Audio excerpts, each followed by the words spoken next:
حضرت سلیمان علیہ السلام نے اللہ کی بارگاہ میں یہ عرض کی کہ باری تعالیٰ مسجد کی یہ تعمیر کر رہے ہیں، یہ سب میرے زیر اثر ہیں، میرے مقید ہیں،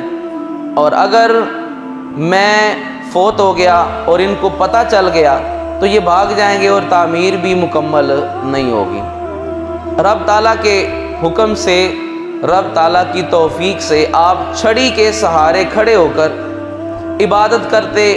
مسجد اقصیٰ میں، جنات ارد گرد جو تھی وہ مسجد کو تعمیر کر رہے تھے۔ رب تعالیٰ نے قرآن مجید میں اس واقعے کا ذکر بھی فرمایا، فَلَمَّا قَضَيْنَا عَلَيْهِ الْمَوْتِ، جب ہم نے سلیمان پر موت کا حکم لاگو کر دیا، مَا دَلَّهُمْ عَلَى مَوْتِهِ، تو کسی نے بھی جنات کو ان کی موت کی خبر نہ دی۔ حضرت سلیمان علیہ السلام پر موت کا، وفات کا وقت آ گیا، آپ چھڑی کے اوپر ٹیک لگا کر کھڑے ہوئے تھے اور آپ کی روح قبض ہو گئی۔ جنات کو پتہ نہیں چلا، ان کو پتہ تھا کہ ان کی پہلے سے عادت ہے، 6 ماہ 1 سال یہ کھڑے رہتے ہیں اور ایسے ہی عبادت کرتے رہتے ہیں۔ 9 ماہ کا عرصہ جب پورا ہوا اور مسجد اقصیٰ کی تعمیر جنات کے ذریعے سے پوری ہو گئی، حضرت سلیمان علیہ السلام زمین پر تشریف لے آئے، گر گئے آپ۔ جنات نے دیکھا کہ یہ تو دنیا سے رخصت ہو گئے ہیں، یہ تو فوت ہو گئے ہیں۔ اب انہوں نے آپ کا عصا دیکھا، عصا جو تھا وہ 2 حصے ہو گیا، یعنی عصا اس کو دیمک نے کھا کھا کر اس کو ختم کر دیا، اور آپ کا جب وہ بوجھ برداشت، وہ چھڑی وہ سٹیک نہ کر سکی، وہ عصا نہ کر سکا تو وہ ٹوٹ گیا، جس کے سہارے پر آپ کھڑے ہوئے تھے تو آپ زمین پر تشریف لے آئے۔ اب انہوں نے، جنات نے یہ اندازہ کرنے کے لیے کہ کب سے ہم حضرت سلیمان علیہ السلام کے فوت ہونے کے باوجود بھی ہم ان کی فرما برداری میں لگے ہوئے، ہم تو یہ کہتے تھے کہ ہمارے پاس غیب کا علم ہے لیکن یہ تو ہمیں پتہ ہی نہیں چلا۔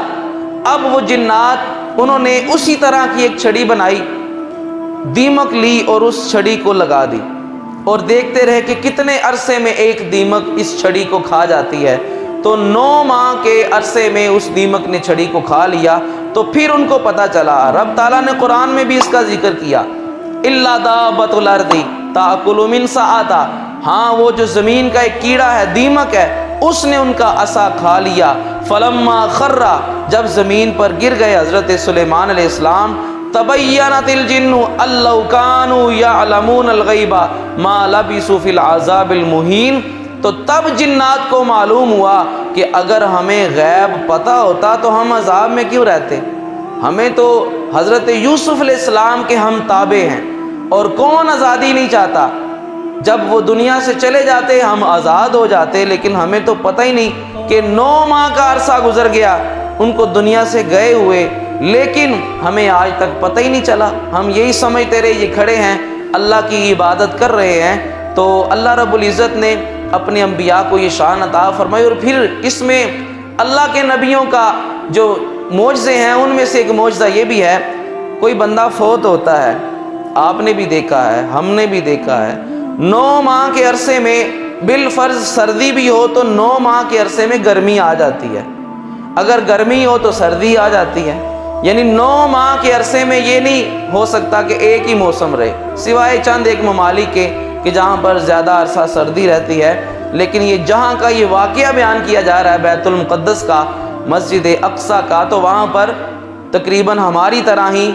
گرم اور سرد موسم آتے ہیں، اور صحرا بھی ہے، وہاں تپش بھی ہوتی ہے۔ اب حضرت سلیمان علیہ السلام، ان کا جسم زمین پر آ گیا، 9 ماہ تک حضرت سلیمان علیہ السلام وفات کی حالت میں کھڑے رہے، لیکن نہ تو آپ کا جسم مبارک گلا، نہ کوئی جسم اقدس سے بدبو آئی، یہ قرآن کا واقعہ ہے۔ فَلَمَّا خَرَّ تَبَيَّنَتِ الْجِنُّ أَن لَّوْ كَانُوا يَعْلَمُونَ الْغَيْبَ مَا لَبِثُوا فِي الْعَذَابِ الْمُهِينِ، رب تعالیٰ فرماتا ہے اگر دیمک نہ کھاتی تو وہ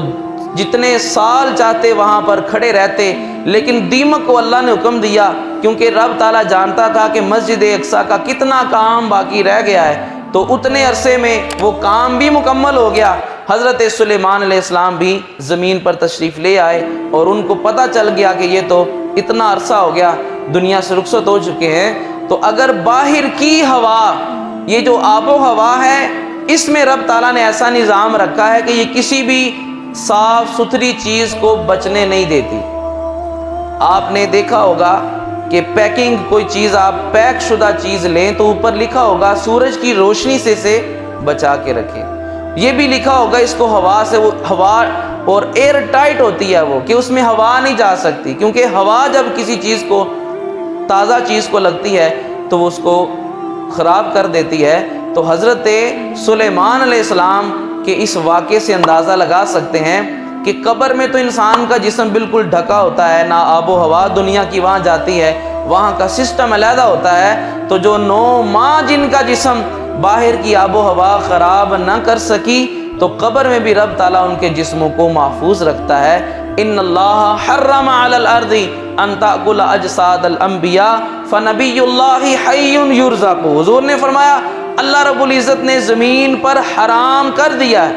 یعنی اسی زمین کو اللہ نے حکم دیا ہے کہ جسم کو کھا جانا ہے، اور یہ جو کچھ بھی کرتی ہے اللہ کے حکم سے ہی کرتی ہے۔ آگ کو اللہ نے حکم دیا ہے کہ تیرا کام ہے جلا دینا، لیکن جب اسی آگ کو رب تعالیٰ فرماتا ہے کہ تو نے میرے خلیل کو نہیں جلانا، وہ آگ نہیں جلاتی۔ ہر چیز کا جو عمل ہے وہ اللہ کے حکم سے ہے۔ تو اللہ رب العزت نے زمین کو یہ حکم دیا ہے کہ وہ اللہ کے نبیوں کے جسموں کو نہ کھائیں۔ اللہ کے انبیاء زندہ ہوتے ہیں، ان کو قبر میں رزق دیا جاتا ہے، اور وہ کیفیت کیا ہوتی ہے وہ اللہ ہی بہتر جانتا ہے۔